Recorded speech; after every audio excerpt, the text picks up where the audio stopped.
రక్ష మీరు ఒక టాటూ ఆర్టిస్ట్ లేజర్ టెక్నీషియన్ కదా మీ బాడీ మీద ఎన్ని టాటూస్ ఉన్నాయి వాటి అర్థాలు ఏంటి ఎందుకు అవే వేసుకున్నారు మీరు టాటూస్ గా నా బాడీ మీద కంప్లీట్ గా 5 టాటూస్ ఉంటాయి టాటూ చేసినప్పుడు సింప్టమ్స్ ఎలా ఉంటా పెయిన్ ఎలా ఉంటుంది సో అది నా ఫస్ట్ టాటూ నాకు లెగ్ మీద స్టార్ టాటూ ఒకటి ఉంటుంది 22-25 ఏళ్ల దాకా మగవాడిగా ఉన్నారు ప్రేమ కోసం ఆమె చనిపోయిందని మీకు మీరు శిక్ష వేసుకోవడానికి ఇలాగా ఆడవాళ్ళుగా మారుతున్నప్పుడు మరి సర్జరీస్కి వెళ్ళాలి డబ్బు ఖర్చు అవుద్ది శరీరం కూడా ఎంతో వేదనకి నరక యాతనకి గురైద్ది అని అనిపించలేదు ఈ లైఫ్ అనుకున్న ట్రాన్స్ కమ్యూనిటీ లైఫ్ అనంటే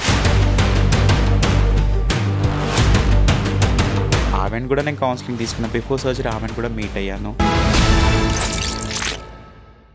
అందరికీ నమస్కారం నేను Swaroopa Potlapalli welcome to I dream ప్రేమ కోసం ప్రాణాలు ఇచ్చిన వాళ్ళని చూసాం ప్రేమ వల్ల ప్రాణాలు పోగొట్టుకున్న వాళ్ళని చూసాం ప్రేమ కోసం పిచ్చోళ్ళైపోయిన వాళ్ళు ఉన్నారు కానీ అదే ప్రేమ కోసం ఏకంగా జెండర్నే మార్చుకున్న ఒకే ఒక వ్యక్తిని నేను చూశాను తననెంతో ఇష్టపడ్డ అమ్మాయి ప్రాణాలు కోల్పోవడంతో ఆమెను తనలో చూసుకోవడానికి రక్షగా మారిన రాకేష్ ఇప్పుడు నాతో పాటు ఉన్నారు ట్రాన్స్ విమెన్గా మారిన రక్ష ఒక టాటూ ఆర్టిస్ట్గా లేజర్ టెక్నీషియన్గా పనిచేస్తున్నారు ఈరోజు మనం రక్ష ప్రేమ కథతో పాటు ట్రాన్స్ కమ్యూనిటీలో ఉండే కష్టాలు సుఖాలు కన్నీళ్లు ముఖ్యంగా అసూయ ద్వేషాల గురించి తెలుసుకుందాం హలో రక్ష ఎలా ఉన్నారు నేను బాగున్నాను ఎలా అంటే సమాజానికి ఫ్యామిలీస్కి మా ఫ్రెండ్స్కి అందరికీ మేము చాలా బాగా కనిపిస్తాము మేము తయారయ్యే విధానము నవ్వు ఒకటే కనిపిస్తుంది కానీ ఏ ట్రాన్స్ స్టిల్ ఇప్పటి వరకు ఒక్కరోజు కూడా హ్యాపీగా ఉన్న రోజు అంటూ ఎప్పుడూ ఉండదు ప్రతిరోజు కష్టాలతో కన్నీళ్ళతోనే ఉంటుంది తప్ప హ్యాపీగా ఉన్న డేస్ అంటే జస్ట్ మా డేస్ ఎలా ఉంటాయంటే ఫింగర్ మీద కాన్షియస్ చెప్పుకునే డేస్ మావి మేము స్టార్టింగ్లో ఒక అబ్బాయి నుంచి అమ్మాయిగా మారినప్పుడు ఫస్ట్ టైం శారీ కట్టుకుంటాం చూడు ఆ శారీ మేము ఎలా అంటే కష్టాలని కన్నీళ్ళని చుట్టుకుంటాం మా ఒంటికి తప్ప అది ఒక ప్రేమ మా సంతోషం అస్సలు ఉండదు మా ట్రాన్స్ కమ్యూనిటీ పర్సన్స్కి ఒక హ్యాపీనెస్ లైఫ్ అంటే మేము ఏ రోజైతే ఎండ్ అయిపోయి మా లైఫ్ని ఆ రోజు స్టాప్ చేసుకొని ఆ రోజే మాకు ఒక హ్యాపీనెస్ అనేది ఉంటుంది స్టిల్ ఇప్పటివరకు ఎప్పుడు హ్యాపీనెస్ ఎంత డబ్బు సంపాదించినా ఎంత సొసైటీలో ఎంత కనిపించినా ఎంత తిరిగినా డబ్బులో ఉన్న ఇది మాకు ఎవ్రీడే కన్నీలే ఉంటాయి అది నాకే కాదు ప్రతి ఒక్క ట్రాన్స్ పర్సన్స్కి ప్రతి ఒక్కరికి బాధ ఒక ఫ్యామిలీ నుంచి బాధ ఒక పార్ట్నర్ నుంచి బాధ ఎవ్రీ సొసైటీ ఎప్పుడు చూసినా ఏలెత్తే చూపిస్తుంది కానీ ఎప్పుడన్నా వాళ్ళని ప్రేమగా ఆదరించారా వాళ్ళ ప్రాబ్లమ్ని అడిగారా ఎప్పుడు చూసినా సొసైటీ వీళ్ళు ఇట్లా వాళ్ళు అలా అని చెప్పేసి ఎప్పుడు ఎత్తి పొడుస్తూ ఉంటారు వాటిని సమాజానికి నవ్వుతూ కనిపించే ట్రాన్స్ పడుకునే ముందు ఒక పిల్లోకి చెప్పుకుంటుంది బాధ ప్రతి ట్రాన్స్ వ్యక్తులకి పడుకునే దిండు ఒక ఫ్రెండ్ ప్లస్ ఆ కన్నీళ్ళని ఇనుకుతూ ఆ పిల్లోకి ఇనుకుతూ సమాజం గురించి బాధపడుతూ తన గురించి బాధపడుతూ ఉంటుంది కష్టాలు కన్నీళ్ళని చీరగా చుట్టుకుంటామనే మీరన్న ఒక్క మాటతోనే ట్రాన్స్ విమెన్గా మీ లైఫ్ ఎలా ఉంది అనేది మీ బాధ మీ ఆవేదన ఏంటి అనేది అర్థమైపోయింది రక్ష అయితే మీ ట్రాజడీ లవ్ స్టోరీలోకి వెళ్లే ముందు మీ ప్రొఫెషన్ గురించి నాకు తెలుసుకోవాలని ఉంది మీరు ఒక టాటూ ఆర్టిస్ట్ లేజర్ టెక్నీషియన్ కదా అయితే మీ ఒంటి మీద ఎన్ని టాటూస్ ఉన్నాయి రోజు మీ దగ్గరికి ఎంతో మంది టాటూస్ వేయించుకోవడానికి వస్తూ ఉంటారు కదా నా దగ్గర చాలా మంది టాటూ ఆర్టిస్ట్ నాకు వచ్చేసి ఇక్కడ నుంచి బాడీకి టాటూస్ ఉంటాయి సో వీటిపైన కూడా నా హ్యాండ్స్ మీద టాటూస్ ఉంటాయి సో అది నా ప్రొఫెషనల్గా నాకు చిన్నప్పటి నుంచి డ్రాయింగ్ ఇంట్రెస్ట్ ఉండింది సో ఆ డ్రాయింగ్తోనే నేను నాది ఇంటర్ అయిపోయిన తర్వాత నేను ఏం చేయాలన్న సిచ్యువేషన్లో నాకు ఒక ఫ్రెండ్ సజెషన్ ఇచ్చారు ఎందుకు పర్మనెంట్ టాటూకి వెళ్ళవు అది చేస్తే చాలా బాగుంటుంది అంటే అప్పుడు నేను కనుక్కొని లైక్ అప్పటి నుంచి స్టార్ట్ చేశాను వర్క్ని స్టార్ట్ చేసి ఢిల్లీలో ట్రైనింగ్ తీసుకొని నేను ఇప్పటికీ నాకు 12 years ఎక్స్పీరియన్స్ టాటూ ఫీల్డ్లో ఉంది మీ 2 హ్యాండ్స్ మీద కూడా టాటూస్ ఉన్నాయి కదా ఏంటవి అవి యాక్చువల్ ఇక్కడ టాటూ ఉంది ట్రైబల్ స్టోరీ లైక్ దాంట్లో ఒక స్టోరీ క్రియేట్ చేసుకుని ఉంటారు నేను ఇప్పుడు శారీ ఉన్నా కాబట్టి చూడలేకపోతున్నా ఇది కూడా అసలు ట్రైబల్ ఇక్కడ కనిపిస్తుంది కదా ఇక్కడ ఇది టాటాయిస్ ఉంటుంది like tortoise means related to Lakshmi ఎందుకంటే లక్ష్మి అనేది మనకి సముద్రం నుంచి వస్తుంది కాబట్టి అక్కడ నుంచి సాల్ట్ అవన్నీ ఉంటుంది కాబట్టి రిలేటెడ్గా నేను నా ఒపీనియన్ ఏంటంటే టాటాయిస్ లక్ష్మి అని చెప్పేసి ఇచ్చేస్తాను ఇటువైపు ట్రైబల్? ఇటువైపు యాక్చువల్ మొర్రీ స్టోరీ ఉంటుంది, ట్రైబల్ మొర్రీ స్టోరీ ఉంటుంది దాంట్లో. అంటే ఒక్కొక్క బాక్స్కి ఒక్కొక్క స్టోరీ ఉంటుంది అది. రక్ష, మీరు ఒక టాటూ ఆర్టిస్ట్, లేజర్ టెక్నీషియన్ కదా, మీ దగ్గరికి రోజు చాలా మంది క్లయింట్స్ వస్తూ ఉంటారు టాటూస్ వేయించుకోవడానికి. ఇంతకీ మీ బాడీ మీద ఎన్ని టాటూస్ ఉన్నాయి, వాటి అర్థాలు ఏంటి, ఎందుకు అవే వేసుకున్నారు మీరు టాటూస్ గా? నా బాడీ మీద కంప్లీట్గా 5 టాటూస్ ఉంటాయి. ఓకే. లైక్ ఫస్ట్ టాటూ వచ్చి నా లెగ్ మీద. లైక్ ఫస్ట్ నేను ఎప్పుడైతే టాటూ వర్క్ నేర్చుకున్నానో, సో ఆ పెయిన్ ఎలా ఉంటుంది, ఆ సిమ్టమ్స్ ఎలా ఉంటాయి, టాటూ చేసినప్పుడు ఆ సిమ్టమ్స్ ఎలా ఉంటాయి, ఆ పెయిన్ ఎలా ఉంటుంది, సో అది నా ఫస్ట్ టాటూ. నాకు లెగ్ మీద స్టార్ టాటూ ఒకటి ఉంటుంది. ఆ తర్వాత ఇక్కడ మొర్రీ టాటూ ఉంటుంది. మొర్రీ అండ్ ట్రైబల్ స్టోరీ ఉంటుంది. దాంట్లో ఒక చిన్న చిన్న స్టోరీస్ ఉంటాయి. ఆ స్టోరీస్ని అంతా నేను ఒక క్రియేట్ చేసుకొని డిజైన్ చేసుకొని నాకు ఇక్కడ నుంచి షోల్డర్ టు ఎల్బో వరకు నాకు ఈ టాటూస్ ఉంటాయి. ఇక్కడ వచ్చేసి టాటాయిస్ ఉంటుంది. యాక్చువల్లీ లైక్ టాటాయిస్ వచ్చేసి నాకు రిలేటెడ్ టు లక్ష్మిగా నేను ఇది అవుతాను కాబట్టి, సో నా ఇంట్రెస్ట్తో నా ఓన్గా ఈ టాటూ నేను చేసుకున్నాను. సో తర్వాత వచ్చేసి ఇది ట్రైబల్ టాటూ ఉంది. సో ఇంకా ఫీల్డ్ కాబట్టి ఇక్కడ వచ్చేసి లార్డ్ శివ ఉంటుంది. అది మామూలుగా ఒక పిన్ను గుచ్చితేనే నొప్పి వస్తుంది కదా, మరి అలాంటిది అన్ని టాటూస్ వేయించుకున్నప్పుడు ఎంత పెయిన్ వచ్చి ఉంటుంది? పెయిన్ ఉంటుందా? లైక్ ప్రొఫెషనల్లో అనేది పెయిన్ బేరబుల్ పెయినే ఉంటుంది. మనకు ఆ పెయిన్ ఎలా ఉంటుందంటే, ఫస్ట్ టైం మనము లైక్ లేడీస్కి అయితే తెలుస్తుంది, హైబ్రో పియర్స్ చేసుకున్నప్పుడు ఫస్ట్ టైం చేసేటప్పుడు ఎలాంటి పెయిన్ ఉంటుందో అలాంటి పెయిన్ ఉంటుంది. చాలా బేరబుల్ పెయిన్ ఉంటుంది. లేజర్ టెక్నీషియన్ అంటే ఏం చేస్తుంటారు మీరు? లేజర్ టెక్నీషియన్ అంటే మామూలుగా మనకి చాలామందికి అన్వాంటెడ్ హెయిర్ అనేది చాలా గ్రోత్ అవుతుంది, మన ఫేస్ మీద బాడీ మీద అవుతుంది. ఫీమేల్స్ కానీ ట్రాన్స్ పర్సన్స్ కానీ అన్వాంటెడ్ హెయిర్ ఏమంటే పర్మనెంట్ లేజర్ సెక్షన్స్ ఉంటాయి. సో దెన్ ఈవెన్ కొందరు ఇక్కడ కాస్మెటిక్ డాక్టర్స్ వాళ్ళు ఉంటారు కదా, వాళ్ళని నన్ను పిలుస్తారు. ఇంకా నేను సెల్ఫ్గా ఎప్పుడైతే నా బిజినెస్ అయితే నేను ఓన్గా ఇంట్లో నుంచి చేస్తున్నాను. సో నాకు ట్రాన్స్ కమ్యూనిటీ పర్సన్స్కి కూడా నేను వాళ్ళకి లేజర్ ఇవ్వడం కానీ అలాంటివి చేస్తూ ఉంటాను లేజర్ టెక్నీషియన్గా. మీ జాబ్, మీ బిజినెస్ ఎలా ఉంది? బిజినెస్ జాబ్ వచ్చేసి నేను హ్యాపీగానే ఉంటున్నాను, కానీ సొసైటీ ఎట్లా ఉంటుందో తెలియదు, ఎలా నా గురించి డిస్కషన్ చేసో తెలియదు. అది ఎందుకంటే నేను అందరిలా చిన్నప్పటి నుంచి రాలేదు. చిన్నప్పటి నుంచి నాకు లైక్ ఒక మెన్గానే పెరిగాను. నా ఇంటర్ డిగ్రీ వరకు కూడా లైక్ ఒక మెన్గానే ఉన్నాను. నేను ఎప్పుడు లైక్ చిన్నప్పటి నుంచి నాకు ట్రాన్స్ నా లోపల ఒక అమ్మాయి తత్వం కలిగిందని ఎప్పుడు నేను అనుకోలేదు. నేను ఇలా అవ్వడానికి కూడా నా ప్రేమ కారణం నాకు. ఎస్, నేను అదే అడగాలనుకుంటున్నాను. మీరు ట్రాన్స్ విమెన్ గా మారడం వెనక ఒక ట్రాజడీ లవ్ స్టోరీ ఉంది కదా. అసలు ప్రేమ కోసం ఎన్నెన్నో చేసిన వాళ్ళని చూశాను, కానీ నేను ఇలా ఏకంగా అబ్బాయి నుంచి అమ్మాయిగా మారడం వెనక ప్రేమ కథ అనేది నన్ను చాలా సర్ప్రైజ్ చేసింది. ఏంటది రక్ష? నా ప్రేమ కథ ఎలా అంటే, ఫస్ట్ ఆఫ్ ఆల్ నాకు తెలియకుండా ఆమె నాకు ప్రపోజ్ చేసింది. కొన్ని రోజులు అది ఫ్రెండ్షిప్ అనుకున్నాం, తర్వాత ఆమెలో క్రియేట్ అయింది అదొక లవ్ అని చెప్పేసి. ఎలా అంటే అది ఆమెకి లైక్ మా ఇద్దరికి మ్యాచెస్ సరిగా అవ్వలేదు. జాతకాలు అంటారు కదా, అవి మా ఇద్దరు కుదరలేక కుజదోషం ఏదో చెప్పేసి ఆమె బ్రెయిన్లో ఇదైపోయి దానివల్ల చాలా మెంటల్గా సఫర్ అయ్యి డిప్రెషన్లో వెళ్ళిపోయింది. మీ క్లాస్మేట్ అతను? ఇద్దరం సేమ్ క్లాస్మేట్స్. సో డిప్రెషన్లో వెళ్ళిపోయి దానివల్ల ఆమెకి ఉంది చాలా స్టోరీ ఉంది. కానీ నేను ఇంతకుముందు కూడా కొన్ని మీడియాస్లో నేను చెప్పాను. అలా చెప్పినప్పుడు ఏంటంటే ఆ స్టోరీ నేను చెప్పేసి నా రియాలిటీ, నా మనసులో ఉన్న బాధని నేను చెప్పుకున్నాను. నాకు ఏదో పబ్లిసిటీ చేసుకుంటే, స్టోరీని చేసుకుంటే నాకేం వచ్చేది కాదు. చాలాసార్లు కామెంట్స్ వచ్చాయి. సో నేను అందువల్ల నా స్టోరీని ఎక్కువ ఎక్స్ప్లోర్ చేయలేకపోతున్నాను. బట్ అదేంటంటే ఆమెని నాలో చూసుకుందామని చెప్పేసి నేను ఈ సర్జరీస్ చేసుకున్నాను. ఏమైంది ఆమె ఇంకా జరిగింది? మీ లవ్కి ఎందుకు బ్రేక్ పడింది? ఆమెకి ఈ డిప్రెషన్, ఆ కుజదోషం వల్ల ఆమెకి మ్యారేజెస్ అయ్యాయి. ఫస్ట్ మ్యారేజ్ అయింది, తర్వాత వాళ్ళ ఇంట్లో వాళ్ళ హస్బెండ్కి ఏదో సంథింగ్ ప్రాబ్లం ఉందని చెప్పేసి అతను చనిపోవడం వల్ల సెకండ్ మ్యారేజ్ చేయడం జరిగింది. అది సెకండ్ మ్యారేజ్ వచ్చి ఓన్ సిస్టర్ వాళ్ళ హస్బెండ్ ఆమెను సెకండ్ మ్యారేజ్ చేసుకున్నారు. అలాంటి దానికి కూడా అలా చేసుకున్న ఫస్ట్ మ్యారేజ్ చేసుకున్నప్పుడు ఏంటంటే ఆ హస్బెండ్ నాకు ఉండే ప్రాబ్లం వల్లనే హస్బెండ్ చనిపోయాడు ఏమో అన్న థింకింగ్తోని ఆమె ఇంకా లైఫ్ని చాలా ఇది అయిపోయి డిప్రెషన్లో అయిపోయి ఆమెకి బ్రెయిన్ క్యాన్సర్ వచ్చేసి అమ్మాయి లేరు ఇంకా.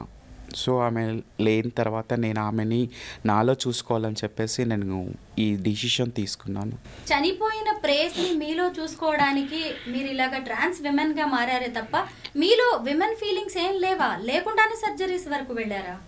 చాలా పెయిన్ని బేర్ చేశాను. నాకు చిన్నప్పటి నుంచి నేను బాయ్‌గానే ఉన్నాను. ఏ రోజు నేను ఒక అమ్మాయిని నాకేదో చీర కట్టుకొని తిరగాలి అని నాకు లేదు. నేను ఆమెలో లైఫ్ ఆమె ఎండింగ్ డేస్‌లో ఆమె ఏమైంది అంటే ఆమె ఒక నన్‌గా కన్వర్ట్ అయింది. హుహు. సో, నన్‌గా ఆమె నాకు మ్యారేజ్ చేసుకుంటేనే ప్రాబ్లము, నాతో ఉంటేనే ప్రాబ్లమ్ అని చెప్పేసి ఆమె అనుకోని ఆమె ఓన్‌గా ఆమె డిసిషన్ తీసుకొని నన్ను అయిపోయి వాళ్ళందరికీ సేవలు చేయడం స్టార్ట్ చేసింది.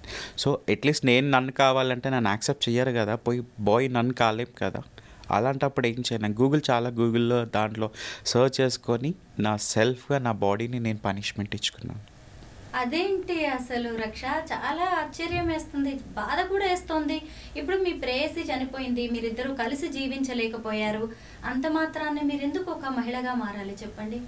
అంటే మీకు తెలియలేదా ఇది కరెక్ట్ కాదు, నేను చేస్తున్నది కరెక్టేనా అని మీరు ఆలోచించుకుని ఉంటారుగా? లేదంటే ఆ బాధలో, ఆవేదనలో మీరు తొందరపడి నిర్ణయం తీసుకున్నారా? తొందరపడి నిర్ణయం కాదు. మళ్ళీ ఆమె ఎంత డిప్రెషన్ ఫీల్ అయింది. ఒక ప్రేమ అంటే ఒక ప్రేమిస్తున్నామంటే నార్మల్ విషయం కాదు కదా! ఇప్పుడు చాలా మటుకు ఏందంటే ప్రేమించుకొని కొన్ని రోజులు వాళ్ళతో కలిసి ఉండి తర్వాత ఇంకొకరిని ఉండడం. అది కాదు కదా ప్రేమ అంటే. అంటే ఏంటంటే ఇప్పుడు మీరు మిమ్మల్ని ప్రేమించిన అమ్మాయికి 2 పెళ్ళిళ్ళు అయిపోయినాయి. అదే తర్వాత మళ్ళీ మిమ్మల్ని చేసుకుందామంటే ఆమె భయపడిపోయింది. కుజదోషం వల్లే నా పెళ్ళిళ్ళన్నీ ఇలా అయిపోయినాయి అని. ఆ తర్వాత ఎగ్జాక్ట్లీ. ఆమెకి క్యాన్సర్ రావడం, అలాగా మీ ఇద్దరి మధ్య కలిసి ఆ జీవించలేకపోయారు డిప్రెషన్ మీరిద్దరు. పోవడం వల్లనే ఆమె ఆలోచించి డిప్రెషన్ పోవడం వల్లనే ఆమె క్యాన్సర్ అనేది వచ్చేసింది. ఆ క్యాన్సర్ బాడీలో ఉన్నప్పుడు ఆమె ఒక ఉమ్.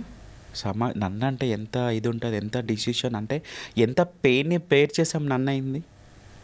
అలాంటి ఆమె తీసుకున్న డిసిషన్లో నేను తీసుకున్న నాకు పెద్దగా ఏం అనిపించలేదు. అసలు ఆమె చివరి రోజుల్లో మీరు ఆమెతోనే ఉన్నారా? ఆమె మ్యారేజెస్ అప్పటి నుంచి లేదు, జస్ట్ కాంటాక్ట్లో ఉన్నాము. మేబీ ఆమె నా దగ్గరకు వస్తా అనుకున్నా కానీ జస్ట్ ఎండింగ్ డేస్లో నా దగ్గరకు వచ్చి ఒక 2 డేస్ ఉండి ఆమె నన్ను వెళ్ళిపోయే ముందు నా దగ్గరకు వచ్చి టైం స్పెండ్ చేసి ఉంది. తర్వాత వెళ్ళిపోయి సడన్గా నన్ను అయిపోయింది. నన్ను అయిపోయిన తర్వాత నేను చాలా అడిగాను, ఎందుకు ఇలా చేసుకున్నావు అంటే, ఆమెకి లైఫే ప్రాబ్లం ఉన్నప్పుడు అట్లీస్ట్ దేవుడి కన్నా కొన్ని రోజులు నేను దేవుడి కన్నా ఏమైనా చేయగలుగుతున్నాను అని చెప్పేసి. సో అప్పటికే ఆమెకి బ్రెయిన్ క్యాన్సర్స్ ఉంది అని చెప్పేసి డయాగ్నోస్లో కొంచెం ఆమెకి తెలిసింది. సో ఇంకా ఏం చేయాలి లేక అట్లీస్ట్ కొందరికన్నా నేను పిల్లలకి వాళ్ళకి సమాజానికి ఏదన్నా సేవ చేద్దామని చెప్పేసి కొన్ని రోజుల లైఫ్ డిసిషన్ తీసుకుంది. ఆమెది వన్ సైడ్ లవ్వా? మీరు ఇష్టపడలేదా ఆమెని, ఎవరు మీ లవ్వర్ని? వన్ సైడ్ లవ్ ఎలా అవుతుంది? ఇప్పుడు నేను ఉన్నానంటే అది ఎలా వన్ సైడ్ లవ్ అవుతుంది? అంటే ఫస్ట్ నా నుంచి కోరికల మీకే గురించి కాదు కదా. నేను ఆమెని నాలో చూసుకుందాం అనుకొని నేను అయ్యాను. కానీ ఇప్పుడు నా కాదు మెడికేషన్ కాదు, ఆమె ఫస్ట్ నుంచి మిమ్మల్ని ఇష్టపడుతూ ఉందా? మీరు కూడా ఆమెని ఇష్టపడుతూనే ఉన్నారా? ఫస్ట్ నుంచి మధ్యలో మేము వచ్చేసి 8th క్లాస్ నుంచి ఫ్రెండ్స్ మేము. మ్మ్హ్మ్. మాకు ఒక ఇంటర్కి వచ్చిన తర్వాత అప్పుడు తెలుసు అది లవ్ అని చెప్పేసి. అప్పటి వరకు తెలియదు. లైక్ ఆమె ఫ్రెండ్స్గా ఉంటాము. ఇప్పుడు నార్మల్ చాలామంది ఫ్రెండ్స్ ఉంటారు, అలాగే ఉంటాయి. కానీ మేము ఏదన్నా టిఫిన్ బాక్స్ కానీ ఎవ్రీథింగ్ అనేది మేము షేర్ చేసుకుంటుంటాం. సో అది ఇంటర్ తర్వాత మాకు స్టార్ట్ అయిపోయింది అది లవ్ లాగా.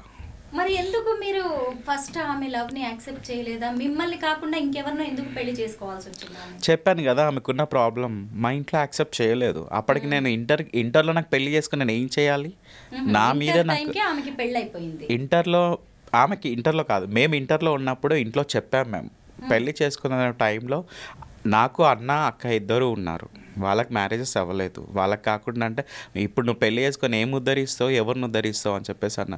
కానీ విలేజ్ కల్చర్లో అలా కాదు. వాళ్ళకి ఆల్రెడీ 2 సిస్టర్స్, ఒక సిస్టర్ మ్యారేజ్ అయిపోయిన తర్వాత ఈమెకి ఇంకా వాళ్ళ పేరెంట్స్ కూడా ఓల్డ్ ఏజ్, ఇంకా వాళ్ళు ఇంకా అవ్వలేక వాళ్ళ అమ్మాయికి చేసేసారు.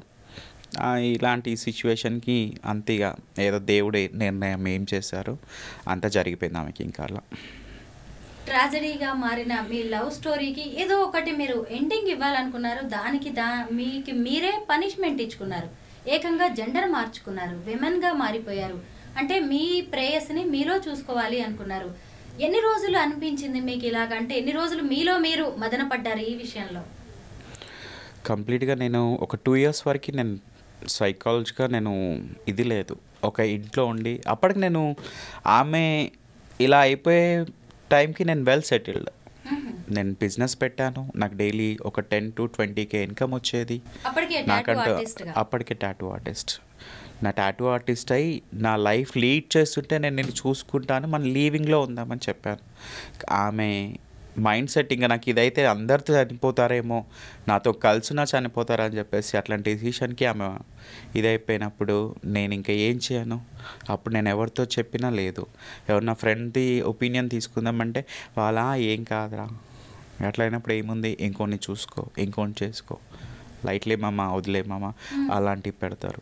ఇంకా నేను ఏం చేయక 4 గోడల మధ్యలో ఉండి గూగుల్ పెట్టుకొని ఒక ల్యాప్టాప్ ముందు కూర్చొని ఏం చేయాలి, అసలు ఏంది, నన్నేంది, అసలు ఏంది అని చెప్పేసి నాకు వచ్చిన నాలెడ్జ్తోని స్టడీస్ చేసుకొని ఇంకా తర్వాత మెల్లమెల్లగా ఆన్లైన్లో హార్మోన్స్ అవి ఇవి తీసుకొని ఏం కావాలి, ఫీమేల్ కావాలంటే నన్ను ఎవరు తీసుకొని, నేను ఇప్పుడు తొందరగా నన్ను అమ్మాయిని చేయంటే ఎవరు చేస్తారు, నేను నన్ను కావాలి ఇలా ఉంది అని చెప్పిస్తే ఎవరైనా నా స్టోరీ పిచ్చి స్టోరీ అనేస్తారు.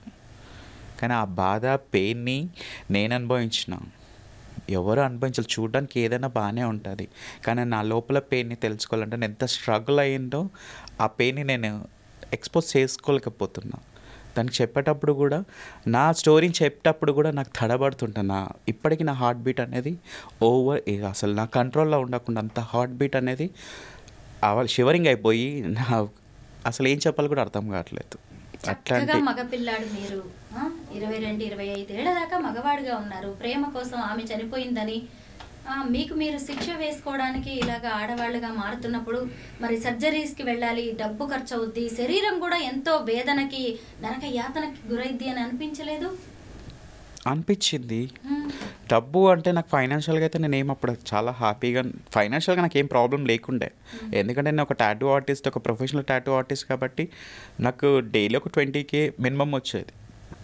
అప్పటికి నా క్రెడిట్ కార్డ్స్ అవన్నీ ఉండి ఇంకా సరే అని చెప్పేసి నేను చాలామంది ఇచ్చేసాను. తర్వాత నేను ఎవరైతే ఈ ట్రాన్స్ కమ్యూనిటీలో పెద్ద పెద్ద పర్సన్స్ ఉంటారు, ఈవెన్ ఇప్పుడు నాకు అత్తయ్య రచన ఉన్నారు, ఆమెను కూడా నేను కౌన్సిలింగ్ తీసుకున్నా. బిఫోర్ సర్జరీ ఆమెను కూడా మీట్ అయ్యాను.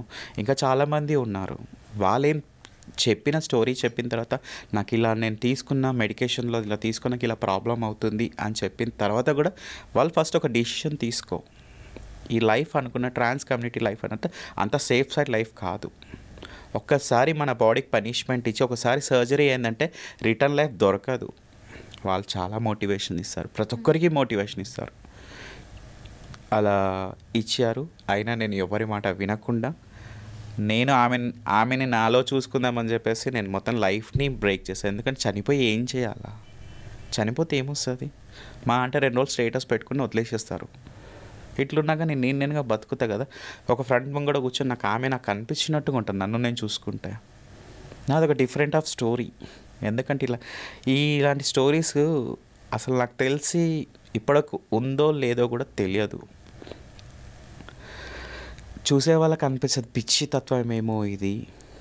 ఒక అమ్మాయిని ప్రేమించి అమ్మాయి గురించి అమ్మాయి అవడం ఏంది, వాడికి చిన్నప్పటి నుంచి ప్రాబ్లం ఉంది, అది చెప్పుకోలేక అమ్మాయి అయిండు. అదే నీకు నా లోపల ఉండే పెయిన్, ఒక్క చిన్న 1% పెయిన్ నీకుంటే నా రియాలిటీ, నా లోపల నా ఆవేదన, నా కోపము, ఒక్కొక్కసారి నా బాడీని నేనే ఎందుకు అని చెప్పి కొట్టుకోవాలనిపిస్తుంది.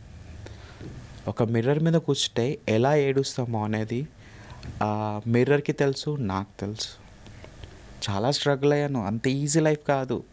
పోనీ అట్లీస్ట్ ఎంత చేసుకొని వచ్చి ఒక అమ్మాయి గురించి వచ్చి నేను ఇది అయ్యాను, అయిన తర్వాత అట్లీస్ట్ ఈ ట్రాన్స్ కమ్యూనిటీ లైఫ్ ఉందంటే, ఒక ఆడదానికి ఆడదే శత్రువు అన్నట్టు ట్రాన్స్ కమ్యూనిటీ వాళ్ళకి ట్రాన్సే శత్రువులు.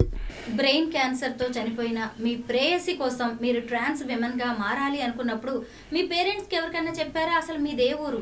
మా ఊరు వచ్చేసి మెదక్. ఇప్పటివరకు చెప్పాలి అంటే మా పేరెంట్స్కి ఇప్పటివరకు తెలియదు. మీరు ఇలా మారిపోయారని కూడా తెలీదా? ఇప్పటివరకు తెలియదు. ఎన్ని రోజులైంది మీరు ఇలా ట్రాన్స్ విమెన్గా మారి? 2 years అవుతుంది. ఇప్పటి వరకు పేరెంట్స్తో కానీ మీ మా డాడీ ఎవరితో టచ్లో లేరా? లేరు. నేను పెట్టే స్టేటస్లో అయితే మా ఫ్యామిలీ చూస్తారు. మమ్మీ అయితే డైలీ మాట్లాడతారు నాతోని. కానీ ఇప్పుడు ఉండే వాళ్ళకి ఏజ్ అయిపోయిన ప్లస్లో వాళ్ళని ఒక డిప్రెషన్కి తీసుకురావాలంటే నా గురించి నేను చెప్పుకొని వాళ్ళకి చెప్పాలంటే నాకు భయంగా ఉంది. అట్లీస్ట్ ఈ మీడియా ఛానల్ వల్ల నా ప్రాబ్లం అర్థం చేసుకొని అట్లీస్ట్ వాళ్ళు నన్ను యాక్సెప్ట్ చేస్తారేమో అని చెప్పేసి అనుకో. అక్క అన్నయ్య ఉన్నారు అన్నారు కదా, మరి వాళ్ళకైనా తెలుసా ఇవన్నీ? యాక్చువల్ వాళ్ళకి నేను చిన్నప్పటి నుంచి నేను ఎక్కువ అలోన్గానే ఉండడం ఉంది. ఉంటారు, మాతో మాట్లాడతాం, కానీ అంత అటాచ్మెంట్ అనేది ఉండదు. నేను ఇంత పిచ్చి ఎందుకంటే ప్రేమేంట్రా అని తిడతారు కదా ఎవరైనా, ఫ్రెండ్స్ అయినా కుటుంబ సభ్యులైనా. మరి మీకు ఎప్పుడైనా అనిపించిందా ఇలా సర్జరీస్ చేయించుకున్న తర్వాత తప్పు చేశానేమో అని రిగ్రెట్ అనిపించిందా? నాకు ఏ రోజు తప్పు చేయలేదు, నేను తప్పు చెయ్యట్లేదు కదా. పోనీ నేను తప్పు చేస్తున్నాను అంటే అది ఇది ఉంటుంది. నేను తప్పు చెయ్యట్లేదు, నేను ఆమె గురించి అయ్యాను. ఏదో నా సంతోషం గురించో నా సుఖం గురించో అవ్వలేదు కదా. అప్పుడు నా సుఖం గురించి అయ్యి సంతోషం గురించి అయ్యి నేను ఎక్కడో ట్రాన్స్ కమ్యూనిటీలో ఉన్నట్టు ఇప్పుడు అడ్డల పైకి ఎగలడమో ఇంకా వేరే ఇంకేదో చేయడమో అలాంటివి చేస్తే అప్పుడు నన్ను ఇచ్చేసుకోవచ్చు. కానీ నేను అయ్యింది నా మనిషి గురించి అయ్యాను కదా. దీంట్లో ఎవరికి ఏం ప్రాబ్లం లేదు, నా బాడీ. కానీ చెప్పాలంటే నేను చేసుకుంది క్రైమే ఉండొచ్చు, క్రైమే. నా బాడీని శిక్షించుకోవడానికి నేను ఇది కాదు. అయినా నేను నా పర్సన్ గురించి, నా ప్రేమ గురించి చేసుకున్నాను. ఆ ప్రేమ గురించి ఎంత చెప్పినా ఏం చెప్పినా సరిపోదు. ఆ చెప్పే ఓపిక కూడా నాకు లేదు ఇంకా. ఎందుకంటే నేను చాలా పెయిన్ అయ్యాను. ఇప్పుడిప్పుడే కొంచెం నా మైండ్ ఈ హార్మోన్ థెరపీ ట్రీట్మెంట్స్కి ఇప్పుడిప్పుడు నా కంప్లీట్గా నా మైండ్ అనేది డైవర్ట్ అయిపోతుంది. ఎన్ని సర్జరీస్ జరిగాయి రక్ష మీకు? నాకు 2 సర్జరీస్ అయ్యాయి. బాటమ్ అండ్ టాప్ సర్జరీ అయ్యింది. అది అంటే ఎన్ని రోజులు పడుతుంది అలా సర్జరీస్ చేయించుకోవడానికి? సర్జరీ చేసుకోవడానికి అట్లీస్ట్ 10 to 15 lakhs వరకు అవుతుంది. సర్జరీ అనుకున్న చాలా ఈజీ ప్రాసెసింగ్ కాదు. నా సర్జరీ వచ్చేసి 6.5 hours నా సర్జరీ అయింది నాకు, బాటమ్ సర్జరీ. ఇంకోటి ఏంటంటే ఊరికే వెళ్ళి చెయ్యరు, సైకాలజీ కన్సల్టేషన్స్ ఉంటాయి, ఫిజికల్గా కన్సల్టేషన్స్ చేపిస్తారు డాక్టర్స్తోని. అంత నేను ఫిట్ ఉన్నా నా సర్జరీకి. ఇంకోటి ప్లస్ ఒక కన్సెంట్ ఫామ్ తీసుకుంటారు. Consent form 45 page consent form మీద ఎవ్రీ పేజీకి 4 సిగ్నేచర్స్ పెట్టించుకుంటారు మాతో. సర్జరీకి వెళ్ళినప్పుడు సైకాలజీ కౌన్సిలింగ్ కూడా ఉంటుంది కదా, మరి అప్పుడు ఇదే లవ్ స్టోరీ చెప్పారా వాళ్ళకి? యా, అంతకన్నా ముందు సర్జరీస్ చేయడానికి డాక్టర్స్ వాళ్ళు స్టోరీ చెప్పని ఎవరు యాక్సెప్ట్ చేశారు చెప్పండి? సరే అమ్మాయి గురించి నువ్వు అమ్మాయి అయిపోయిన ఎవరు చెప్పరు. నా బ్రెయిన్ని నేను ఎందుకంటే బిఫోర్ నేను హార్మోన్స్ తీసుకున్నాను. హార్మోన్స్ తీసుకున్నప్పుడు నా బాడీ నాకు సపోర్ట్ చేయక హెల్త్ ఇష్యూస్ వచ్చాయి. Even without doctor consultation. చెప్పాను కదా, నా లైఫ్ అంతా తప్పు చేసుకుంటూ పోయినా, ఒక్కరి గురించి ఆలోచించి లైఫ్ మొత్తం తప్పు చేస్తూ పోయినా. తెలియకుండా హార్మోన్స్ మింగేయడం, తెలియకుండా చేయడము, ఏదో తెలంగాణ ఇంజెక్షన్స్ తీసుకోవడము, అలా అయిపోయాక లైఫ్ మొత్తం అయిపోయాక నా బ్రెయిన్ మొత్తం మీద అయిపోయాక నాకు ఈవెన్ సైకాలజీ వాళ్ళకి కూడా నేను సైకాలజిస్ట్ కన్సల్టేషన్స్ తీసుకున్నప్పుడు కూడా చాలా బాధపడుతుండే. ఏం చేస్తారు, ఒక 2 స్లీపింగ్ పిల్స్ ఇస్తారు. ఎక్కువ గుండె దడదడ అనిపిస్తుంది, భయంగా ఉంది అంటే ఈ ట్యాబ్లెట్ వేసుకో. ట్యాబ్లెట్ వేసుకుంటే ఏమవుతుంది, నిద్ర పడుతుంది. అట్లా లైఫ్ లాంగ్ నిద్రపోవాలా? అలాంటప్పుడు బతకడం ఎందుకు? అట్లీస్ట్ ఇట్లున్నా నేను హ్యాపీగా ఉన్నాను కదా. నేను ఎవరికైతే ప్రాబ్లం చేయట్లేదు, ఎవరిని ఇబ్బంది పెట్టట్లేదు, నా ఫ్యామిలీని ఇబ్బంది పెట్టట్లేదు. అది కానీ ఇప్పుడు ఒక ప్రేమించి పెళ్లి చేసుకున్నాక వదిలేసే ఫ్యామిలీ ఏం బాధపడదు. అది ఎందుకు? ప్రేమించి పెళ్లి చేసుకొని ఎంతో ఘనంగా పెళ్లి చేసుకొని ఆ వదిలేస్తే ఫ్యామిలీకి అసలు ఇన్సల్ట్ కారు. రక్ష, మీ ప్రేమకి ఇదే సరైన అర్థం అని ఇప్పుడు మీరు భావిస్తున్నారా? ఇలా మీ జెండర్ మార్చుకోవడమే? చెప్పాను, సరైన అర్థం అని నేను అనట్లేదు కదా, నాకు నేనుగా అనుకుంటున్నాను అంతే. నేను సొసైటీ గురించి ఆలోచించలేదు, ఒక ఫ్యామిలీ గురించి ఆలోచించలేదు. ఏ సొసైటీ యాక్సెప్ట్ చేస్తుంది ఇట్లాంటివి చేస్తే? ఇప్పుడు నేను ఆదర్శం కావాలా? రేపు నా వల్ల ఇంకొకరు కూడా తయారు కావాలా? ఇప్పుడు సోషల్ మీడియాలో ఏమవుతుంది, ఒక ట్రాన్స్ చాలా బాగుంటే ఈజీ మనీ గురించి అలా అయిపోతున్నారు. చిన్నప్పటి నుంచి మనకి ఉంటే సరైన కౌన్సిలింగ్ లేదు. మా కమ్యూనిటీ పర్సన్ దగ్గరకు వచ్చేస్తే వాడిని తీసుకొచ్చేసి, అక్క నేను నీలా కావాలి, అక్క నేను ఇట్లా ఉండాలి, అక్క నాకు నీలా కావాలనిపిస్తుంది, నీలా చీర కట్టుకోవాలక్క. అలాంటప్పుడు వాడిని ఏం చేస్తారు వీళ్ళు? అరే పాపం వచ్చాడు, పిల్లోడు వచ్చాడు, వాడి ఏజ్ ఎంత, అసలు ఫ్యామిలీ బ్యాక్గ్రౌండ్ ఏంటి, నీ మీద ఇంకెవరైనా డిపెండ్ అయి ఉన్నారా? ఒకడే కొడుకుంటారు, పేరెంట్స్ వాని మీద డిపెండ్ అవుతారు. అలాంటివి ఆలోచించరు. తీసుకొచ్చేసి వానికి ఒక మార్కెట్ చూపించేస్తారు, ఒక 10 షాప్స్ చూపిస్తాడు. ఆ 10 షాప్స్లో వాడు వెళ్ళి ఒక 500 పట్టుకొచ్చేస్తాడు. నెక్స్ట్ ఏం చేస్తాడు, ఇంకో 10 షాపులు తిరుగుతాడు, 1000 రూపాయలు వస్తాయి. అది ఇంక ఇలా లైఫ్ డైలీ ఒక 500-1000 రూపాయలు వస్తున్నప్పుడు ఇంకేం ఆలోచిస్తాడు? ఫ్యామిలీని ఎవరిని ఏం ఆలోచిస్తాడు? వాని గురించి ఏం ఆలోచించుకుంటాడు? ఈ కమ్యూనిటీకి ఏమైనా కమిషన్ లాంటిది ఇవ్వాల్సి ఉంటుందా? అంటే ఇప్పుడు ఎవరైతే మన దీంట్లో గురువు చేలా సిస్టమ్ ఉంటుంది అన్నట్టు. ఎవరైతే మా గురువు ఉంటారో వాళ్ళకి మనకి సర్జరీస్ తర్వాత పూజలు అవన్నీ చేస్తారు. వాటి టైంలో అయితే వాళ్ళకి మనకి సేవ చేసి మనకి సర్జరీ టైంలో మనకి ఎంతో సేవ చేశారు కాబట్టి ఆ విషయాలు అయితే మనకు కొంచెం చేయాల్సి వస్తుంది వాళ్ళకి. మీకు కూడా అలా చేశారా? నేను సెల్ఫ్గా అయ్యాను. సర్వీస్ వాళ్ళు లేదు వాళ్ళ కమ్యూనిటీ ఎవరు చేయలేదు. నేను ఎలాంటి ఏది చేయించుకోలేదు. నేను సెల్ఫ్గా అయ్యాను. నా అన్ని ఓన్ డిసిషన్స్, జస్ట్ సజెషన్స్ గురించి మాత్రం నేను ఎన్జిఓస్లో కలిసాను తప్ప ఓన్గా చేసుకున్నాను ఇవన్నీ. మనది పురుషాధిక్య సమాజం. మీరు 25 ఏళ్ళు వచ్చే వరకు కూడా చక్కగా అబ్బాయిలా ఉన్నారు. మీరు ఎంత బాగుంటుంటే ఒక అమ్మాయి మిమ్మల్ని అలా ప్రాణంగా ప్రేమించి చనిపోయే వరకు మీ చుట్టే తిరిగిందంటే ఎంత మంచి మనసు అయి ఉంటుంది మీది. అయితే ఇప్పుడు సడన్గా మీరు ఆ ప్రపంచం నుంచి ట్రాన్స్ కమ్యూనిటీ అనే ఇంకో లోకంలోకి, ఇంకొక ప్రపంచంలోకి వచ్చి పడ్డారు. ఎలా ఉంది రక్ష ఇప్పుడు మీకు? చెప్పాను కదా, ట్రాన్స్ కమ్యూనిటీ వాళ్ళు హ్యాపీగా ఉన్నది అంటే జస్ట్ హ్యాపీగా ఉన్న డేస్ని ఒక ఫింగర్ కౌంటింగ్లో చెప్తాం అంతే. ఏ రోజు ఏ ట్రాన్స్ ఎప్పుడూ హ్యాపీగా ఉండదు. జీవితకాలం మళ్ళీ ఏడుస్తూ కష్టాలతోనే ఉంటుంది. ఆ సొసైటీకి ఏదో అందంగా తయారయ్యి ఎందుకు ట్రాన్స్కి ఎందుకు? ఒక అబ్బాయి నుంచి అమ్మాయిగా అయిన తర్వాత ఒక చీర కట్టుకొని అందంగా కనిపించాలని చెప్పేసి ఎంత షాపింగ్ చేశారు. ఒక స్లిమ్గా వాళ్ళకి సర్జరీ కావాలి అంటే 80 kgs ఉంటే డాక్టర్ సర్జరీ చెయ్యరు. ఒక 3 months టైం ఇచ్చి 60 కిలోలు తగ్గమంటే ఆ 3 months ఎంత కష్టపడుతుంది. ఒక్కొక్క రూపాయి గురించి 10 మెట్లు ఎక్కి దిగుతూ ఉంటుంది. అలాంటి 10 మెట్లు ఎక్కినప్పుడు వాడిచ్చే 10 రూపాయలకు 10 క్వశ్చన్స్ అడుగుతారు. అసలు నువ్వు ఏంటి, ఢిల్లీయా, నువ్వు బాంబేనా, అది ఏం పెట్టుకుంది, లోపల ఏమైనా పెట్టుకున్నామా, రియల్గా ఉన్నాయా, కింద అయిందా, అలాంటి అన్నప్పుడు ఎంత బాధ అనిపిస్తుంది. అదే మీ ఇంట్లో ఒక పర్సన్ని, మీ చెల్లనో అక్కనో మీ అమ్మనో పోయి అట్లా అడుగుతావా? మమ్మల్ని ఎవరు అడిగేటోళ్ళు, మమ్మల్ని ఏమన్నా అంటే ఎవరు అడగరు కదా మిమ్మల్ని. మమ్మల్ని ఎంత హింసిస్తారు.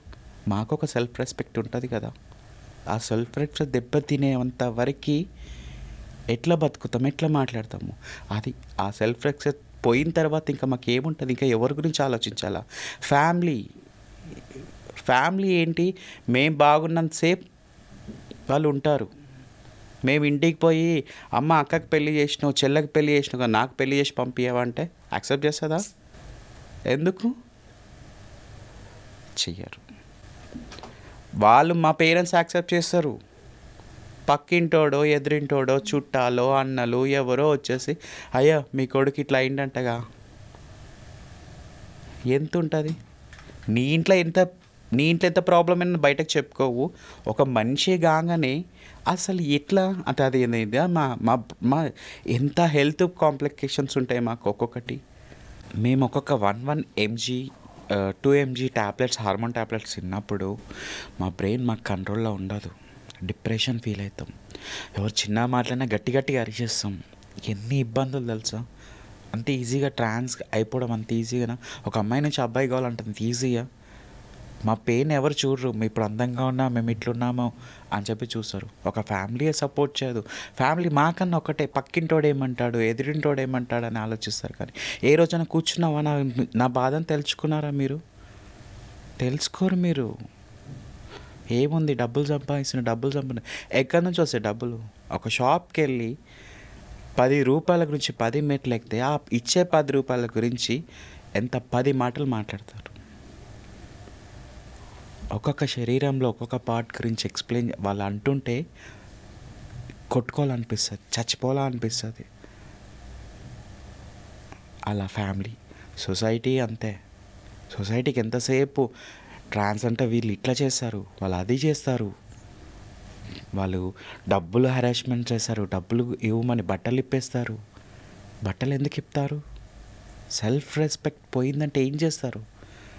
ఎప్పుడో పొద్దున పూట పూజలని పెట్టుకుంటే వెళ్తారు. వాళ్ళతో మంచిగా మాట్లాడి మా దగ్గర ఎంత ఉంది అని చెప్పేసి ఒక ప్రేమతో మాట్లాడితే, ఆ ప్రేమ నువ్వు చూపిస్తే రాగానే మీకు ఏం తక్కువ, అసలు ఏంది మీరు, వెళ్ళండి ఇడికించి, జరగ పక్కన జరుగు, అలాంటి పెట్టినప్పుడు ఎట్లుంటుంది, ఎంత బాగుంటుంది. అదే ఒక అమ్మాయినో అబ్బాయినో పట్టుకొని పక్కన జరగాల్సి ఊరుకుంటారా? ఒక అమ్మాయినంటే ఊరుకుంటారా? మేము ఎంత కష్టపడతాం. ఒక్కొక్క సర్జరీకి చేయించుకోవడానికి 10 నుంచి 15 లక్షలు ఖర్చు అయితే రూపాయి దాచిపెట్టుకుంటూ అంత డబ్బు పెట్టి మా ప్రాణాన్ని పణంగా పెడతాం. డాక్టర్ చెప్తాడు, బతుకుతో లేదో కూడా గ్యారంటీ ఇవ్వడు. పోనీ సర్జరీ అయిన తర్వాత ఎన్ని హెల్త్ కాంప్లికేషన్స్. 20 నిమిషాలు వాష్రూమ్ కూడా ఆపుకోలేము మేము. ఎక్కడైనా బయటకు వెళ్ళాలంటే కూడా 20 నిమిషాలు వాష్రూమ్ ఆపుకోలేము. 20 నిమిషాల వాష్రూమ్ ఆపుకోవాలంటే మాకు స్టమక్ పెయిన్ వస్తుంది. ఎన్ని ఇన్ఫెక్షన్స్, యూరిన్ ఇన్ఫెక్షన్స్ ఉంటాయి. కరెక్ట్గా ఇక్కడున్న ఇప్పుడు డాక్టర్స్ కూడా ఇప్పుడిప్పుడు అవుతుంది. ఒకప్పుడు నేను సర్జరీ తర్వాత కూడా, నా బాటమ్ సర్జరీ అయిన తర్వాత కూడా నేను మేల్గానే బతికాను కొన్ని రోజులు. ఒకరోజు నాకే స్టమక్ పెయిన్తో నేను ఒక హాస్పిటల్కి వెళ్ళి అక్కడ క్యాజువల్తో పడుకొని పెయిన్ ఏంది అంటే స్టమక్ పెయిన్ అని చెప్పా. అప్పటికే నా స్టమక్ ఉబ్బిపోయింది. అప్పటికి ఆ డాక్టర్ వచ్చి మాట్లాడగానే డాక్టర్కి చెప్పాను, నాకు ఇట్లా సర్జరీ అయింది, నేను ఇట్లా మేల్ టు ఫీమేల్ సర్జరీ చేయించుకున్నాను, నాకు ఇట్లా అవ్వట్లేదు, స్టమక్ పెయిన్ వస్తుంది, యూరిన్ ఇది లేకపోతున్నా, బర్నింగ్ ఫీల్. ఏం సర్జరీ? ఎక్కడ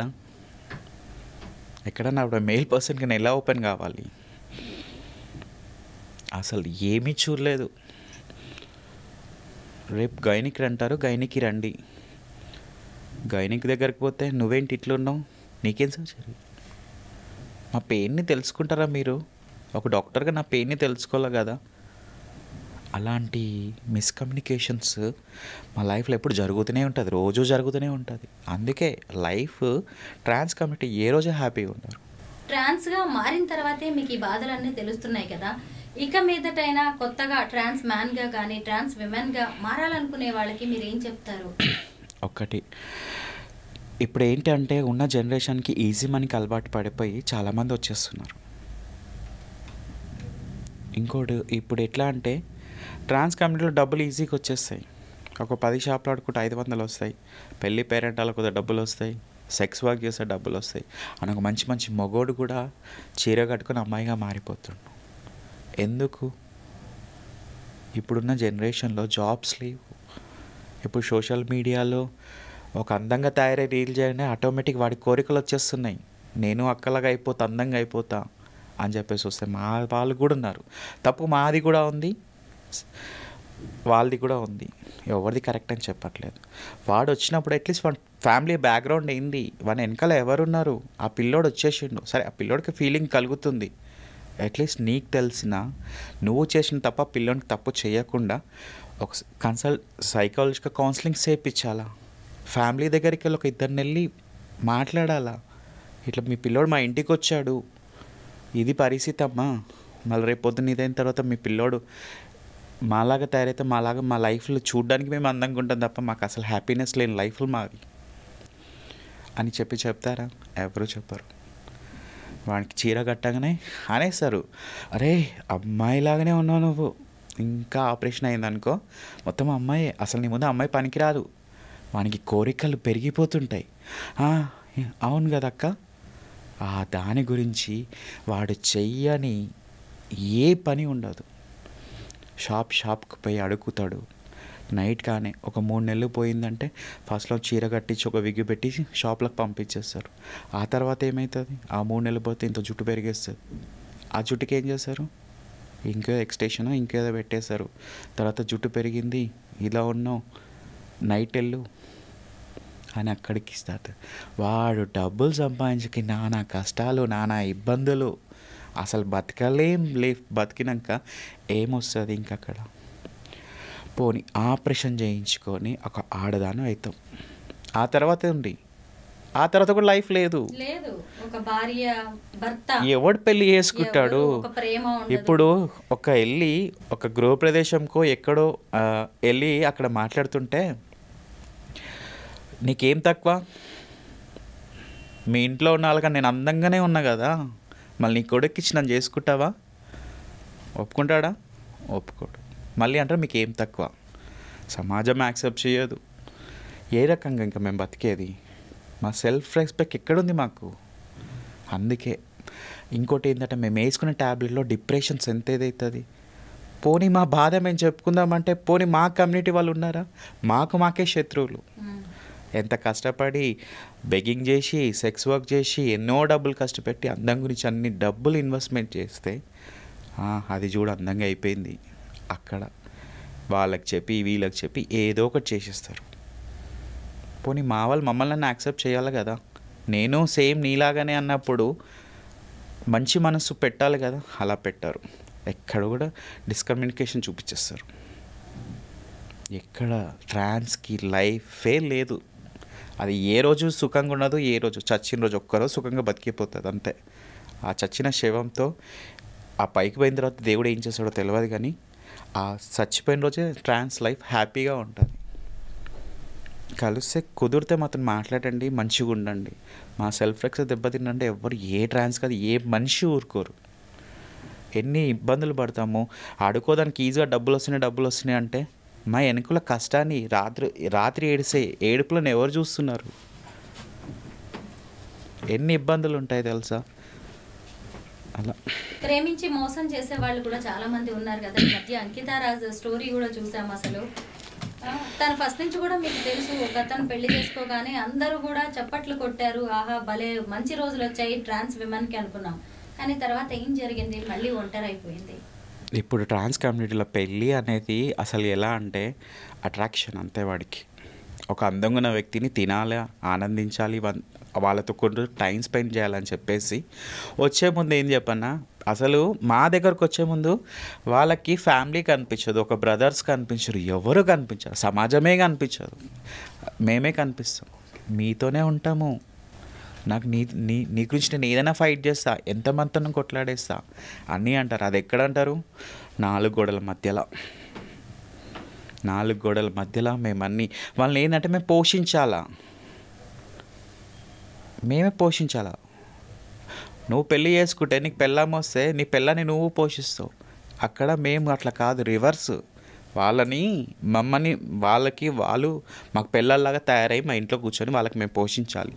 మేము పొద్దంతా కష్టపడాలి, రాత్రంతా కష్టపడాలి. వాళ్ళని క్వశ్చన్ చేసామనుకో అప్పుడు వాళ్ళకి లేని ప్రాబ్లమ్స్ వస్తాయి. నన్ను తిట్టావు, నాకు ఇన్సల్ట్ చేస్తున్నావు, నాకు వాల్యూ లేదు. ఇంత పెద్ద పెరిగి చెట్టంతోడు అయిన తర్వాత నీ పేరెంట్స్కి చెప్తావా వెళ్ళి నేను ఇంట్లోనే కూర్చుంటా, నువ్వు తీసుకురా అంటే మీ అమ్మ తీసుకొస్తుందా? పోనీ మీ నాన్న తీసుకొస్తాడా? పోనీ కట్టుకున్న పిల్లని తీసుకొస్తుందా? వాళ్ళే వాల్యూ ఇయ్యరు. అయినా మేము దానికి కూడా భరిస్తాం. ఎందుకంటే మాకు మొగుడు అంటూ ఒకడు ఉండాలి, వాటితో మా బాధలు చెప్పుకోవాలి. పొద్దంతా కష్టపడతాం, ఎక్కడెక్కడో తిరిగేసి వస్తాం, మేము ఎన్నో ఇబ్బందులు పడతాం. ఎవడో రోడ్లో బనాన్స్ ఉంటాడు, ఎంత కామెంట్స్ చేస్తున్నా ఇంటికి వచ్చినాక వాటితో కూర్చొని మాట్లాడి నీకు ఇది ఉంటే వాడు కొన్ని రోజులు మమ్మల్ని ఆనందించి అంతే. ఆ తర్వాత అప్పుడు మా బాధ అర్థం కాదు వానికి, ఇంకో దాన్ని చూసుకుంటాడు. ఈ ట్రాన్స్ లైఫ్లో పర్మనెంట్గా ఎవ్వరూ ఉండరు. అలాంటి విషయం తెలుసా, ఎంత దూరంగా ఉంటే అంత మంచిది. ఒక మొగుడి దగ్గర పోవడం చాలా తప్పు. ఎంతమందిని మీరంటారే ఎలా అంటే బయట వాళ్ళు కూడా ఇప్పుడు నాకు ఇలా ప్రాబ్లం అయింది అని నేను చెప్పుకుంటే ఏమంటారు? పోయినలే ఇంకొకడు వస్తాడు, ఏముంది అలా. ఇప్పుడు మీరు మగ వ్యక్తిగా రాకేష్గా ఉంటే మీకు ఒక అమ్మాయి, ఒక భార్య వచ్చి ఉండేది. మరి ఇప్పుడేమో ఇలా రక్షగా మారారు, ట్రాన్స్ విమెన్ అయ్యారు. ఇప్పుడు మీకంటూ ఒక లైఫ్ పార్ట్నర్ ఉండరు, ఒక భర్త అనేవాడు ఉండడు. మీకు ఇవన్నీ తెలుసు కదా? ఇవన్నీ తెలుసు. ఫస్ట్ ఏంటంటే నేను డిసైడ్ చేసుకుని నా ప్రాబ్లం వల్ల నేను అన్నప్పుడు ఇవన్నీ నాకు తెలియదు. ఒంటరితనం, జీవితాంతం ఒంటరిగా బతకాలి, అది పనిష్మెంట్. ఇంకా నేను చేసుకున్న పనిష్మెంట్ సొసైటీ ఇచ్చే పనిష్మెంట్గా చెప్పుకోలేదు అంతే. ప్రేమికులకు మీరేం చెప్తారు? మా ట్రాన్స్ పర్సన్స్కి అయితే ఎంత దూరం ఉంటే అంత మంచిది. వాని ప్రేమ, వాడు చెప్పుడు మాటలకి, దొంగ మాటలకి నమ్మి ఇచ్చేసుకుంటే ఉంటాడు. ట్రాన్స్ అసలు వాడు ఒక్కడు ఎలా అంటే వాడు మనతో ఒక 3 నెలలు 2 సంవత్సరాలు మనతో ఉంటాడు. పక్కన నా చెల్లో, ట్రాన్స్ కంపెనీలో నా చెల్లో, ఇంకెవరో నా ఫ్రెండో నాకన్నా అందంగా ఉందంటే దానికి గొక్కుతాడు. అంటే ఇప్పుడు చాలా మంది ప్రేమికులు ఉన్నారు. ట్రాన్స్ కమ్యూనిటీ వదిలేద్దాం, ఆడ మగ ఒక అమ్మాయి అబ్బాయి ఇష్టపడుతూ ఉంటారు కదా. ఒక్కోసారి వాళ్ళ ప్రేమ మీలాగే పెళ్లి వరకు వెళ్ళదు, కలిసి జీవించే అవకాశం లేకపోవచ్చు. అలాంటి వాళ్ళకి మీరు ఏం చెప్తారు? ఏదైనా లైఫ్ని ఫస్ట్ ప్రిఫరెన్స్ నీ ప్రేమకి ఇవ్వండి. అవుతే ట్రై చేయండి, చేసుకోవడానికి ట్రై చేయండి. కానీ తప్పు నిర్ణయాలు తీసుకోకండి, ఫ్యామిలీని ఇబ్బంది పెట్టకండి, మీరుగా పనిష్మెంట్గా ఏమీ చేసుకోకండి. లైఫ్ ఒక ప్రేమతో కాదు, నీ ఓన్ లైఫ్కి స్ట్రగుల్ అవ్వాలి, ఏదైనా చేయాలి. నీ సెల్ఫ్గా నువ్వు ఎంత అలోన్నెస్గా ఉంటే అవ్వట్లేదు నాతో ఇంకా అన్నప్పుడు నీ సెల్ఫ్ కాన్ఫిడెన్స్ మీద బతికి నువ్వు ఏదైనా క్రియేట్ చేసుకో, సమాజాన్ని క్రియేట్ చేసుకో, ఒక హ్యాపీనెస్, నీ లైఫ్ నువ్వు హ్యాపీగా ఉండడం స్టార్ట్ చేయి. అంతే తప్ప నాలాగా మాత్రం అసలు కాకుండా అలా అని చెప్పేసి నన్ను ఆదర్శంగా తీసుకొని ఇంకొకళ్ళు అయ్యారంటే అది చాలా తప్పు. నేను ఇప్పుడు ఏంటంటే నేను అలా చేశాను, ఎందుకంటే నాకు అప్పుడు చెప్పడానికి నాకు ఎవరు అడ్వైస్ చేయలేదు. ఎలాంటి అప్పుడు ఎవరితో మాట్లాడుకుని నాకు తెలియదు. అది నా డిఫరెంట్ స్టోరీ. ఈ స్టోరీ ఇంకెవరు ఉన్నారా లేరో నాకు తెలియదు, కానీ ఇదేదో నాకే అంతమైపోతే చాలా హ్యాపీగా ఉంటా, అందరూ హ్యాపీగా ఉంటారు. అది కాలచక్రం ఒక్కసారి గిర్రున వెనక్కి తిరిగితే, మళ్ళీ ఒక్కసారి 2 ఏళ్ళు వెనక్కి వెళ్తే మీరేం కోరుకుంటారు దేవుణ్ణి? మీకు ఆ అవకాశం వస్తే, వెనక్కి వెళ్ళే అవకాశం మీ జీవితంలో, ఏం చేస్తారు రక్ష మీరు? అట్లీస్ట్ హ్యాపీగా ఉంటాను నేను, అంతే. నా సెల్ఫ్గా నేను రాకేష్గా హ్యాపీగా ఉంటాను. బట్ చెప్తున్నా కదా, ఇది హ్యాపీనెస్ లేని జీవితం. ఇది ఎవరు ఉంటారు? ఎన్ని లక్షలు ఆపరేషన్ చేసుకుని మాత్రం ఎవరు ఉంటున్నారు? వాడు వచ్చే మా శరీరాన్ని అనుభవించడానికి వస్తాడు. వానేమని అంటే అప్పుడు వాళ్ళ తమ్ముడు గుర్తొస్తాడు, వాళ్ళ పేరెంట్స్ గుర్తొస్తారు. మీ శరీరం అబ్బాయిది, మీ శరీరం చూడ్డానికి పైకి అమ్మాయిది, కానీ మీ మనసంతా, మీ ఫీలింగ్స్ అన్నీ అబ్బాయివి. అంటే ఇప్పుడు మీరు ఒక అబ్బాయితో ఉండలేరు, ఒక ఆడ మనిషితో కూడా ఉండలేరు కదా. ఒక్కసారి సర్జరీ అయిపోయిన తర్వాత, ఒక అబ్బాయి నుంచి అమ్మాయిగా మారిన తర్వాత కంప్లీట్ ఈ హార్మోన్ థెరపీస్ కానీ మేము ఉండడం కానీ మేము ఒక అమ్మాయిలానే ఫీల్ అవుతాం. ఇప్పుడు అబ్బాయి అని అసలు మేము చెప్పుకోలేము. ఫీలింగ్స్ కూడా మారిపోతాయి, కంప్లీట్గా సైకాలజీ కూడా మారిపోతుంది, అంతా మారిపోతుంది. మేము అమ్మాయిలా అని చెప్పుకొని అబ్బాయిని చెప్పుకోలేము. అప్పటిదాకా ప్యాంట్ షర్ట్లు జీన్స్ అవి కొనుక్కున్న వాళ్ళు ఇప్పుడు చీరలు బ్లౌజులు కొనేస్తూ ఉంటారా, షాపింగ్తో సహా జ్యువెలరీ అంతా మారిపోతుంది. అంతా మైండ్ అంతా ఇదవుతుంది. కౌన్సిలింగ్స్ ఉంటాయి కదా మాకు. ఏదో ఆపరేషన్ చేసుకుని నేను అబ్బాయినే కదా అని ఎట్లా అనుకుంటాను? నేనుగా అమ్మాయిని డిసైడ్ అయితేనే కదా నా మైండ్ సెట్ అనేది నాకు చేంజ్ అవుతుంది. అలా ఉంటుంది. మొత్తానికి మళ్ళీ వెనక్కి వెళ్ళే అవకాశం వస్తే మీరుగానే బతకాలని కోరుకుంటున్నారు, కానీ వెనక్కి ఇంకా ఏం వెళ్తాము? ఒకసారి కమ్యూనిటీకి వచ్చి ఒక ట్రాన్స్ పర్సన్ లైఫ్ స్టార్ట్ చేసిన తర్వాత మళ్ళీ వెనకాలకి వెళ్ళిపోవాలంటే కాని పని. నేను అదేంటో నాకు లైఫ్ దేవుడు ఇలా క్రియేట్ చేసిండు, నేను వచ్చాను అంతే తప్ప నేను వెనకాలకి వెళ్ళి మళ్ళీ నేను అలా బతకాలంటే బతకలేను. ఇప్పుడే నన్ను సమాజం యాక్సెప్ట్ చేయదు, మారితే ఎవరు యాక్సెప్ట్ చేస్తారు? ఇప్పుడైనా తను ఆలోచిస్తారు. అలా ఈ సమాజంలో అసలు మార్చుకోలేని నిర్ణయం తీసుకున్నారు రక్ష, ఇంకా అది ఎవరు ఏమీ చేయలేరు. ఇక మీరు కనీసం టాటూ ఆర్టిస్ట్గా, అలాగే లేజర్ టెక్నీషియన్గా మీ ప్రొఫెషన్లో అయినా మీరు ఉన్నత స్థానాలకి చేరుకోవాలని కోరుకుంటున్నాను. థ్యాంక్ యూ సో మచ్ రక్ష. Thank you so much. నేను ఒకరికి నేను ఈ ప్రోగ్రామ్ నుంచి నేను వాళ్ళకి థ్యాంక్స్ చెప్పుకుందాం అనుకుంటున్నాను. ఎందుకంటే ఇటీవల కాలంలోనే మా ట్రాన్స్ కమ్యూనిటీని మేము ఒకప్పుడు ఒక సిగ్నల్ దగ్గర నిలబడి 10 గంటలు చేసే టైంలో మమ్మల్ని సీఎంకే రేవంత్ రెడ్డి గారు మమ్మల్ని ఎలా చూసారో, వాళ్ళ మైండ్కి ఎలా థింక్ చేసుకున్నారో, కానీ అతను వీళ్ళు ఈ జాబ్కి కరెక్ట్ అని చెప్పేసి, వీళ్ళే ఈ జాబ్కి క్వాలిఫై, వీలైతేనే చేయగలరు అని చెప్పేసి మాకు ఇలాంటి ఆపర్చునిటీస్ ఇచ్చి ఒక జాబ్ని ఇచ్చి మా లైఫ్ని సెట్ చేసినందుకు ఆయనకి థ్యాంక్స్ఫుల్గా నేను థ్యాంక్స్ చెప్పుకుంటున్నాను. అసలు ఇలాంటి ఆలోచన అది ఎందుకు వచ్చిందో తెలియదు.